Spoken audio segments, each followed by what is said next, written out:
Mirada Económica.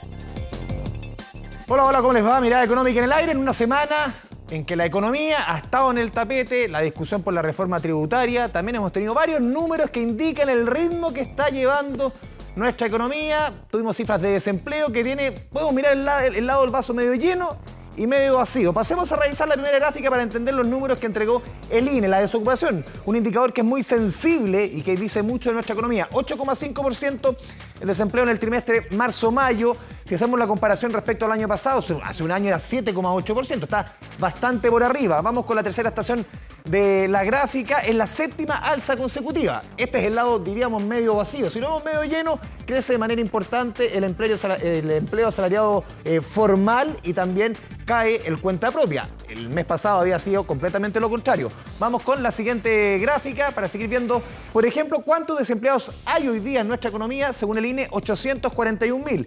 Esto responde, si lo comparamos con el año pasado, un 12% más. También no es una buena noticia. Y vemos la siguiente estación de la gráfica. La fuerza de trabajo creció 2,8%. Crece menos el número de ocupados. Quiere decir que la fuerza de trabajo, hay mayor cantidad de gente entrando a la fuerza laboral, reingresando, que la cantidad de empleos que nuestra economía puede generar. Vamos con la siguiente estación. Hay ocupados hoy día, trabajando efectivamente, 9.034.000 y fracción, entre formales e informales, un 2% más que 12 meses atrás. Este dato es bien decidor. La ocupación en hombres crece 1,2%, en mujeres crece 3,2%. De acuerdo a muchos expertos, muchas mujeres, sobre todo por un tema de corresponsabilidad, que estaban inactivas, entre comillas, vuelven al mercado laboral. Vamos con la última estación. ¿Cuáles fueron los sectores que más ocupación generaron los últimos 12 meses? Salud, transporte y comercio. Vamos con la siguiente gráfica. Seguimos viendo los números entregados por el INE. El desempleo de hombres, 8,1%. De mujeres, siempre más castigado, lamentablemente, 9,1%. Vamos con esta pregunta. ¿Dónde se generó más empleo en términos de rangos etarios? En el caso de los hombres, entre 35 a 44 años, de acuerdo al INE. En el caso de las mujeres, llama la atención, ¿dónde se generó más empleo? 45 a 54 años. Cuando muchos piensan que después de los 50 cuesta tanto encontrar empleo, y cuesta, en este trimestre por lo menos fue el sector donde menos costó. Y vamos con la última gráfica que hemos preparado respecto a la informalidad, 27,4%. Se mantiene bien parecida. 1 de cada 4 trabajadores, más o menos, en lo sencillo, es informal. Aquí también es súper decidor. El empleo informal en hombres crece 0,7% y ojo, en mujeres crece un 4%. Y la última estación, los sectores que más generan empleo informal, agricultura y salud. Escuchamos declaraciones. Los datos, claro, nos arrojan que ha habido un alza en los últimos 12 meses, pero si uno lo mira respecto al trimestre anterior, se produce una disminución. Entonces, sus efectos todavía van siendo acotados dentro de los márgenes esperados, pero sin duda tenemos que seguir fortaleciendo medidas desde las políticas públicas que puedan ayudar a combatir el desempleo. Que si bien la economía está relativamente plana, está incorporando... está volviendo a los niveles prepandemia de la fuerza de trabajo. Así que eso, dentro de todo, es una noticia, a mi modo de ver, no negativa. Una noticia no negativa. No estamos siendo positiva, pero al parecer el ritmo de la economía, por lo menos en materia de empleo, ha tenido un efecto más acotado del que podríamos ver, por lo menos, si lo cruzamos con las cifras de I+C. Justamente para profundizar en empleo, también profundizar en reforma tributaria, estamos aquí en el estudio con Michelle Lavé, académica de la Facultad de Economía y Gobierno de la San Sebastián. Michelle, bienvenida a Mirada Económica a las 24 horas. ¿Cómo te va? Muy bien, muchas gracias. ¿Cómo ven las cifras que recién revisamos, Michelle, de empleo? Claro, lo decía la ministra Jara, lo decía Joseph Ramos. Debiésemos sentir quizás un golpe más profundo al empleo. No es que las cifras son buenas, pero son menos malas, ¿no? Bueno, lo que pasa es que tenemos dos factores muy importantes que están alterando las cifras. El primero es cuenta propia, tú lo dijiste. Pese a que de alguna manera en los hombres ha disminuido un poco la cuenta propia en el último número, en las mujeres está creciendo en forma muy importante. Sí.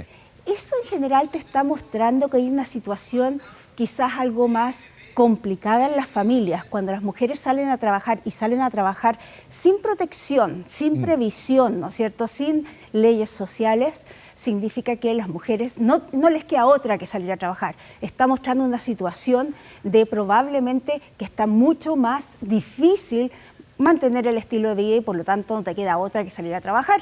Y el segundo punto, bueno, son lamentablemente el incremento en las contrataciones del Estado, que han ayudado mucho a que las cifras de desempleo no se eleven de forma importante. En la última cuenta pública del presidente Boric, entre las medidas que se anunciaron fueron subsidios a la contratación de empleo.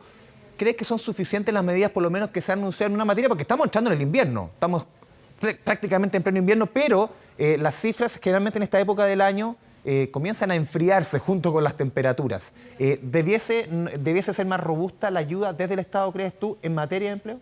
Ciertamente, los subsidios de empleo son una buena idea. ¿Por qué?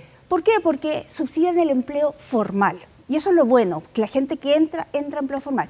Sin embargo, no son suficientes, ciertamente, pero no se trata de subsidios. Lo que tiene que hacer el gobierno es políticas de crecimiento económico, porque el gran generador de empleo en cualquier economía es el crecimiento económico. Justamente hablemos y pasemos al tema medular de esta entrevista, Michelle.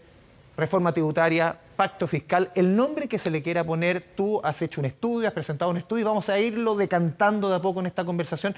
De primeras, ¿qué te parece la discusión como se ha dado, las palabras del ministro Marcel? Uno muchas veces no entiende quizás cuál es la estrategia del ministro Marcel cuando el país necesita, dice él, un pacto fiscal, una reforma tributaria, necesita mayor recaudación, pero sus dichos muchas veces uno dice, ¿cuál es la estrategia? Cuando le pegas a la derecha por la PGU o sales con tal declaración, cuando tú necesitas, más allá de lo que sostengas, necesitas los votos de la derecha. ¿Cuál es la lectura que haces? No tengo lectura, voy a ser bien sincera. Ciertamente me desconcierta, como yo creo que a la mayor parte de los chilenos, que él necesita pedir, está tratando de hacer un pacto, ¿no es cierto? Pero cuando uno quiere hacer un pacto con alguien, no lo escupe, no lo trata mal, no le pega, y él lo que está haciendo es justamente lo contrario. La verdad es que yo no me he preguntado muchas veces si de verdad él busca que esta reforma tributaria funcione o está haciendo exactamente para que la reforma tributaria no funcione. Y hay una discusión de fondo, y el tema es, a ver, desde la centro derecha o desde la oposición postulan que esto se puede solucionar con crecimiento, se puede solucionar también mejorando la eficiencia del Estado, y el ministro ha sido enfático, no basta con crecimiento. Incluso ha presentado números, y él ha dicho, para lograr lo que se recaudaba en la reforma tributaria original, deberíamos crecer un 12% de acuerdo, y eso es insostenible, obviamente. ¿Cómo ves tú las palabras del ministro cuando dice con crecimiento no basta, no dan los números? Bueno, ciertamente, si este es un barril, como decía Patricio Navia en su columna, si este es un barril lleno de hoyos y tú necesitas tener agua, nada es suficiente porque siempre se te va a vaciar, y eso es lamentablemente lo que estamos viendo hoy día. La plata del fisco se está yendo por caminos que no debería estar saliendo, ¿no es cierto? Y por lo tanto, lo primero que debe hacer cualquier gobierno cuando ve que tiene este barril lleno de hoyos, es tapar los hoyos. Buscar dónde se le está escapando la plata. Se está gastando plata en una película, se está gastando plata, ¿no es cierto?, en esculturas, se está gastando plata en un museo, se está gastando plata en dar, ¿no es cierto?, estos sueldos de por vida a 800, 400, hay cifras de todo tipo en los medios, ¿no es cierto?, de personas que delinquieron para el 19 de octubre, 18 de octubre. Entonces, la verdad es que cuando uno mira esos números dice, bueno, y esto es algo que todos los chilenos hacemos, ¿no es cierto?, yo quiero que mi plata, la plata de mi trabajo, que me cuesta ganármela, vaya a eso, o yo quiero que mi plata vaya a educación, vaya a salud, vaya a mejorar los caminos, vaya a mejorar la seguridad, porque tenemos serios problemas. ¿Tú crees que solamente con crecimiento se soluciona el problema? Claro que se soluciona, porque el ministro dice el 12%, pero el 12% es en varios años. Aquí yo hago un ejercicio mucho más simple. El año 2014 se hizo una reforma tributaria que, de acuerdo a todos los libros de texto, lo que hizo fue ir directamente contra el ahorro y la inversión a través de subir el impuesto corporativo, especialmente el impuesto que se cobró impuestos a unos ingresos que antes se utilizaban para invertir. ¿Cuánto dejó de crecer la economía, de acuerdo a tus números, con esa reforma tributaria 2014? Alberto Arena estamos hablando. 2,2% anual. Dejamos de crecer. Dejamos de crecer. Más por esa reforma. O sea, en vez de tener $29.000 per cápita, más o menos que tenemos hoy día, medido a paridad de poder de compra, tendríamos $35.000. Pero solamente todo culpa de una reforma tributaria, porque uno dice, también hay temas de cobre, temas cíclicos, hay otros temas de ingresos tributarios que son cíclicos, la economía también no pasaba por un buen momento. ¿Es todo culpa de una reforma tributaria? Es todo culpa de un entorno, y ese entorno se crea mucho con esta reforma tributaria, que es un símbolo, y es el símbolo de que Chile cambió su forma de hacer política social. José Pedro Arellano tiene un informe... José Pablo Arellano tiene un informe acerca de cómo se construyó entre 1990 y el año 2010, 2000, ¿no es cierto?, cómo se hizo la política de crecimiento, cómo se hizo la política social. Y lo que él dice es que, mira, nosotros nos enfocamos en crecimiento con equidad, pero sabíamos que la forma más eficiente de generar equidad, de generar los recursos para poder repartirle a la gente que necesita más, es a través del crecimiento. Y por lo tanto, todas nuestras políticas buscaban tratar de no tocar las fuentes de crecimiento económico. Eso se rompió el 2014, y cuando se rompe el 2014 genera un cambio total. Tú pasaste de crecimiento con equidad a redistribuir sin importar el crecimiento. Tú en esta ocasión, Michelle, eres más de la idea de bajar impuestos, y eso podría provocar que el crecimiento suba, porque uno de primera suena como contraintuitivo, de primera dice, menos impuestos, más crecimiento, uno dice, o más ingresos para el fisco. Uno dice, no sé, suena contraintuitivo de primera. Absolutamente. Pero lo que vimos es que esta reforma de Bachelet, de no haberse realizado, hoy día el fisco recaudaría más plata, en dólares, medido en pesos, en cantidad de plata necesaria para poder hacer política social. ¿Por qué? Porque el PIB sería más grande. Como porcentaje del PIB, probablemente sería más pequeño, pero medido en pesos sería mucho más grande. La idea ahora de bajar impuestos. Bajar impuestos y revertir la política tributaria, revertir la reforma tributaria que hizo Bachelet, volver al 20%. ¿Quiénes lo han hecho? Lo hizo Estonia, lo hizo Irlanda, lo está haciendo Uruguay.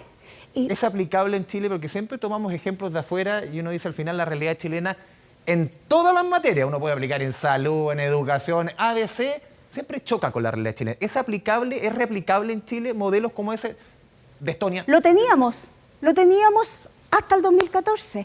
Era el modelo con el cual habíamos crecido. No estoy inventando algo nuevo. Aquí yo digo, revirtamos lo que hicimos. Esto es como decir, ¿sabes qué? Mira, yo voy a cambiar mi forma de estudiar para una prueba, y entonces yo antes me juntaba, estudiaba en grupo, iba pregunta por pregunta y lo resolvíamos en grupo. Y un día dije, ¿sabes qué? Quiero cambiar la forma de estudiar. Ahora, en vez de estudiar en grupo, voy a estudiar sola, y me fue mal en la prueba. Y si después de 4 pruebas me va mal, digo, pucha, no está funcionando. Bueno, quizás tengo que volver a estudiar en grupo. Eso es lo que estoy proponiendo yo. Volvamos a tener la política tributaria que teníamos antes del 2014. Una política tributaria que era más simple, era más fácil de recaudar. Además, que cuando la política tributaria es más simple, cuando no tienes que contratar 20 contadores para que te puedan hacer tu declaración, entonces la gente tiende a declarar más. Hoy día, efectivamente, lo que pasa es que la gente, por un lado, ¿no es cierto?, mira la realidad que estamos viendo hoy en día, que ya se había visto antes, ¿no es cierto?, que las platas se están yendo por los hoyitos, pero aparte es muy difícil. Entonces, ¿qué es lo que hace una pyme? Una pyme que dice, ¿sabes qué? Yo me voy a formalizarme.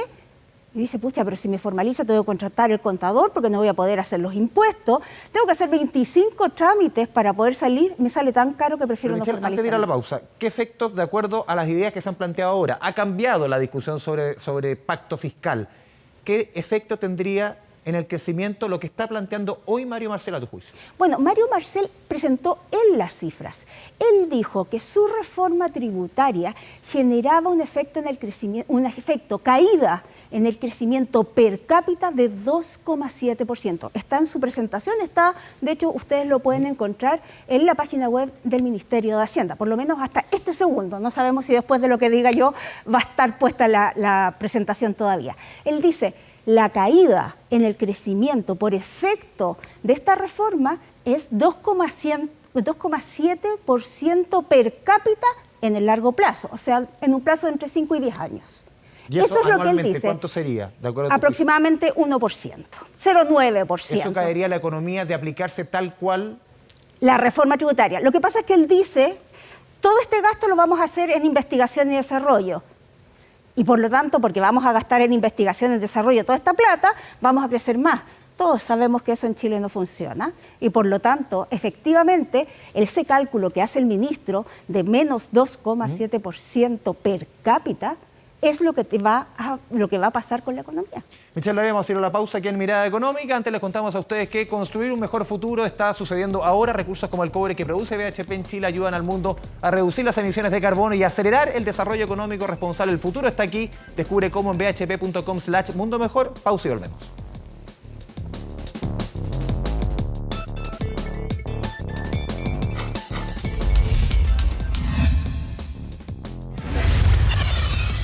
Mirada Económica.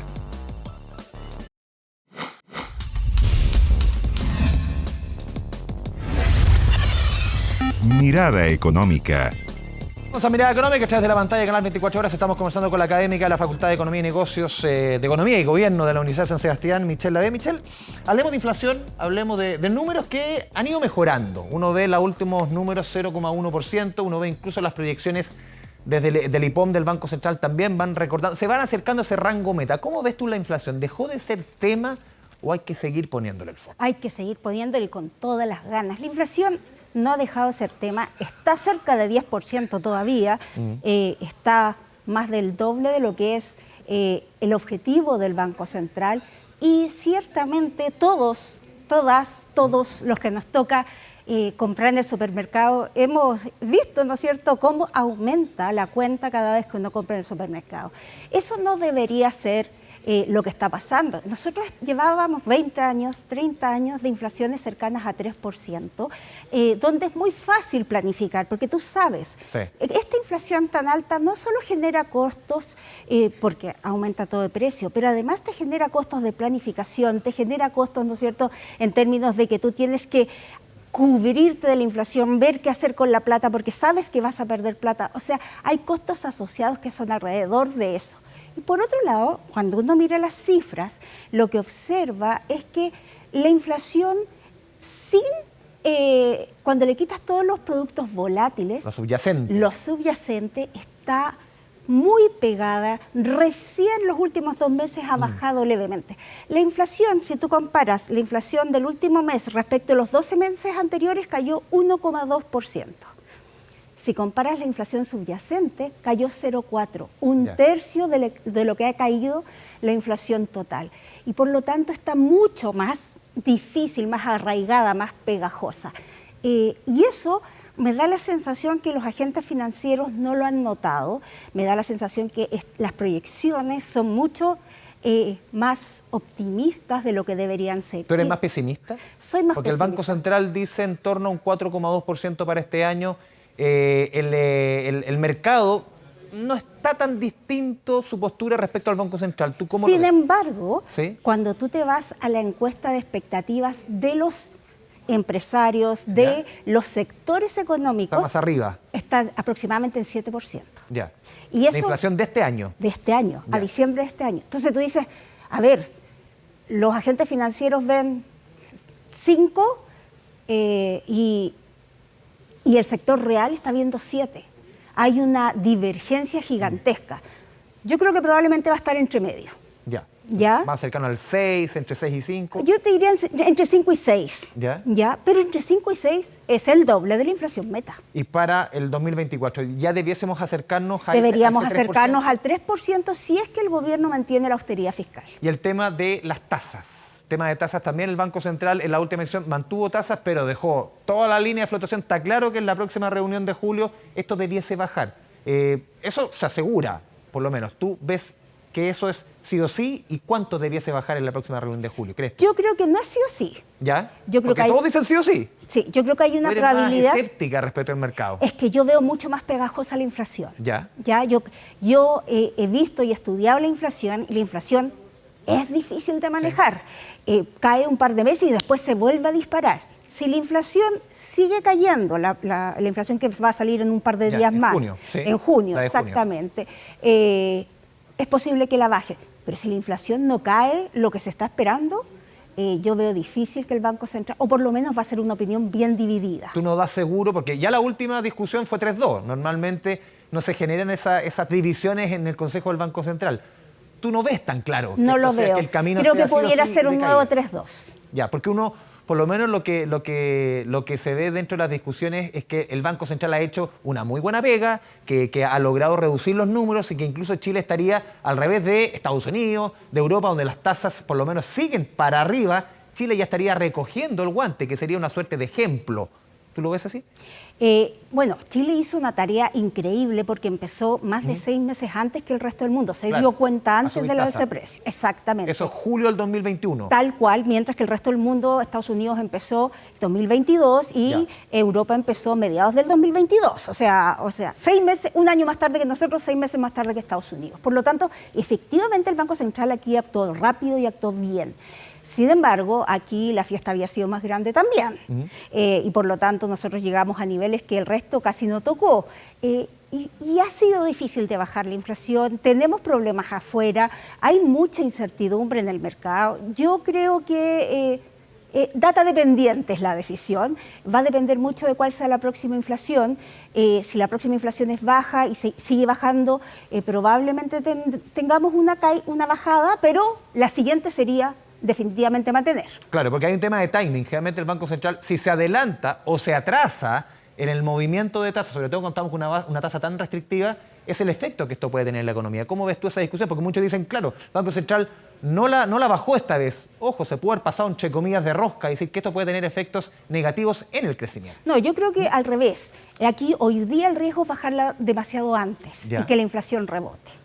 O sea, creo que ese es el riesgo, especialmente porque tenemos varias cosas por delante en términos de gasto fiscal que podrían hacer que el gasto se incremente. Y además porque, bueno, tenemos elecciones a final de año. La verdad es que estamos en un entorno complicado. Yo creo que el Banco Central necesita, porque ha sido muy presionado por el gobierno, por los sectores a que baje la tasa, yo creo que el Banco Central necesita el apoyo de nosotros para decirle, ¿sabes qué?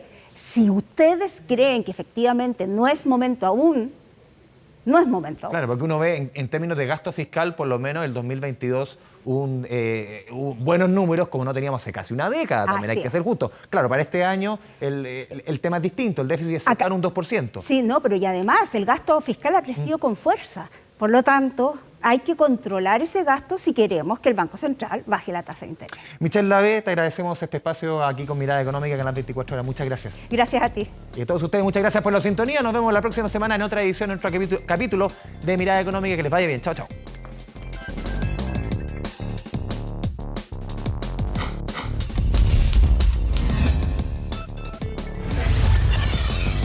Mirada Económica.